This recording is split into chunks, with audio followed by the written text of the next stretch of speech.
Okay, well, this one's an interesting one. The Ram Bikes UART chassis. This is kind of like based on an old school unified rear triangle, but kind of not. It's like half bike, half crazy art project, slash science project. Yeah, it's pretty cool. So it's kind of a UART. You've got the rear shock, which appears to be an X-Fusion, something like that on there. And then there's two, like, hang on a minute, how many pivot points are there? 1, 2, 3, 4, 5. So it's sort of pivoting, no, 6. It's pivoting in 6 places in total. There's 6 moving pivots on here by the looks of it, including where the actual shock attaches itself. So yeah, it's kind of a UART. That's definitely a thing. So it's absolutely mad, this thing. We've got an X-Fusion shock on the rear. We've got a Fox rear shock at the front, and linkage fork, of course. Appears to be made out of steel, or CVC6 chromoly steel or something like that. Looking at the welds and then where it's been sanded off. Twin, they look like Avid Elixir or Avid Juicy 7s. I'm pretty sure they're Avid Juicy 7s actually. On the front now. We have a non-tapered head tube. Again, that all looks like it's made out of some sort of steel or some sort of chromoly steel, something like that. I can't say for sure. No, it looks like it's single speed. I was going to say maybe it's got a gear hub, but I can't see any cables or anything like that running to it. So, yeah, pretty cool bit of kit there. Must be horizontal dropouts for the rear wheel. To know what it rides like, I'm just trying to figure out the pivot system. It is sort of technically a UART, but then so was the Maverick ML8, which I should also put a picture up on. Maverick ML8 was a modified UART, and the GTI drive was also a modified UART technically. We'll talk about those a bit more in a minute, but yeah, this is a fairly crazy UART design, and you guys in the poll wanted to see crazy UART bikes, so yeah, the other second option was crazy suspension forks. Well, I suppose you could say we've got a crazy suspension fork, be it a linkage fork, all included. So hey, that's this one, the Ram Bikes UART chassis. Yeah, freaking cool. Thank you for watching. John Castonio, a young engineer and upstart cyclist, was a fence sitter in the dual suspension debate. Being a power nerd, Castonio believed that rear suspension was here to stay, but he also cut his two-wheel teeth on hardtail mountain bikes and was unwilling to give up the solid feeling underfoot that a rigid rear triangle delivers under power, especially when sprinting out the saddle. Castonio insisted that suspension bobbing and mushy pedalling were never going to be eliminated as long as the swing arm hinged near the frame's bottom bracket, so he devised a simple fix. Castonio moved the bottom bracket off the frame's front triangle and onto the swing arm.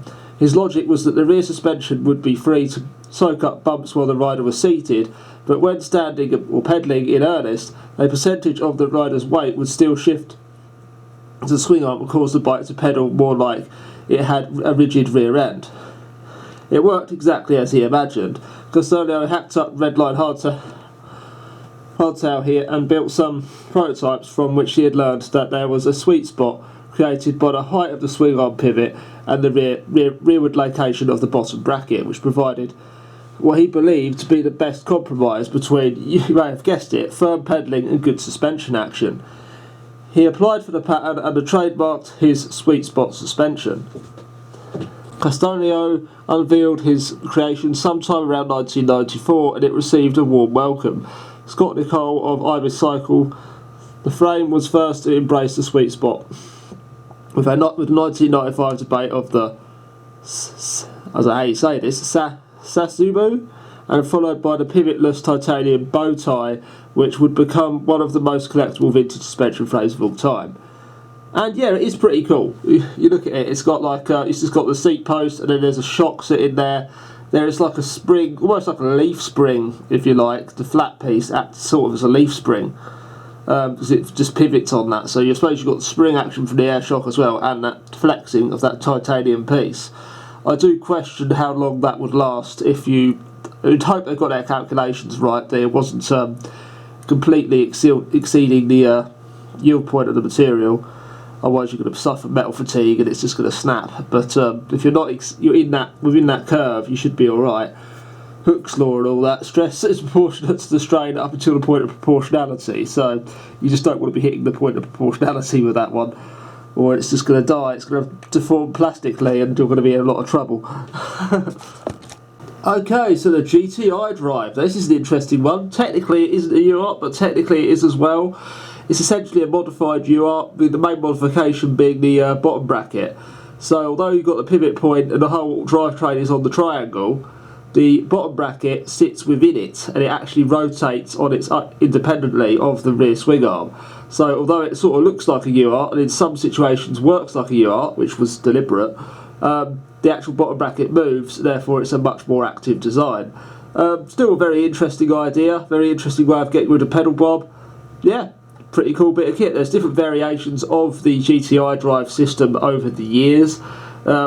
The one a bit later than this, which I'll put a picture of, I wasn't such a fan of because it used little dog bone linkage, and those dog bone linkages did have a habit of snapping, so that's just my personal experience with those. But the original classic iDrive, where the bottom bracket is essentially the pivot point, where the bottom bracket moves inside, is the classic system. Now, you're probably thinking that sounds like a complicated mess to service, and yeah, if mud and crud gets in there, it can be a bit of a disaster, to be honest. But yeah, that's still a cool idea though. So yeah, GTI drive, not technically a UART, but sort of. Thank you for watching. This appears to be another downhill bike. It's also a UART design. It might not be a UART design, however, because the bottom bracket could well be in the front section rather than in the rear swing arm, but it doesn't actually look like that's the case. It looks like it is a UART bike, and it looks like it's running some old school motocross suspension forks on here. These definitely don't appear to be your normal mountain bike forks. It has got derailleur gears on here, I assume 7 speed, something like that. And yeah, pretty cool piece of kit. Next bike. Here we have another crazy UART design. It's got an old school Fox Alps rear shock on here. It's got an old RockShox, I believe that's, yeah, it's an old RockShox Judy on there. The pivot point's almost further forward. I would say central, but it's not fully central. It's actually further forward in the frame.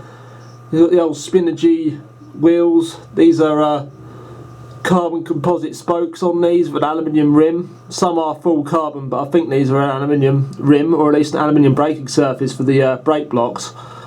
The rear derailleur is a Shimano XTR, and it looks like a middle burn crankset on here, which is pretty cool. Those things are absolutely class. She is running an A-head stem and headset. It looks the absolute bee's knees, but of course, you know, this is an old school UART and it has the UART drawbacks, but still really freaking cool, you know, either way. I bet it's an absolute blast to ride cross country, if a bit skittish at times. Okay, so this is a crazy UART designed by WTB. Now, WTB is much more well known for making wheels, saddles, seat posts and other stuff like that, but they actually did make a UART based full suspension frame. This one has a massive rear triangular rear end attached to a piece of extruded oval shaped aluminium for the main frame. And there's just a couple of gussets in the seat tube. Doesn't appear to be much adjustment in the seat post height, unless, oh, hang on a minute, no, I believe the seat post just goes all the way through it, but it won't interfere with that rear shock as far as I can tell, which is pretty cool. But yeah, this is a classic, you know, 90s design. This one even has its own disc brake on the back, so this is an early disc brake frame as well. Appears to be a hydraulically operated unit, because it looks like a banjo fitting on that caliper, so it's proprietary, but yeah, it's actually a it's very similar to the Trek and the Specialised mounting system. I can't tell, it probably is proprietary, it just looks like that. But yeah, this is, you know, early to mid 1990s. Fox rear shock on here as well. Obviously it's made of aluminium, you can tell by looking at the welds, or at least the front section's alley. The rear section is actually steel, looking at the welds here, or, you know, chrome moly. You can see the much smaller welds, that's how you tell whether it's alley or steel just from a photograph. Of course, if you can't see the welds, it could either be carbon fibre or they've smoothed the welds off. You can see the welds just about if you look there, particularly here, particularly near the bottom bracket area. So let's move on to the next one.